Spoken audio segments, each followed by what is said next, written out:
Ekuseni ngabo-4 mayithandaza eqeda umthandazo bese baningi abakholwayo kodwa abayiboni Imfihlakalo yezulu.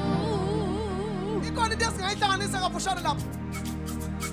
Hawu bazalwane bami, hawu hamba kahle mngane, kulungile. Baningi abakholwayo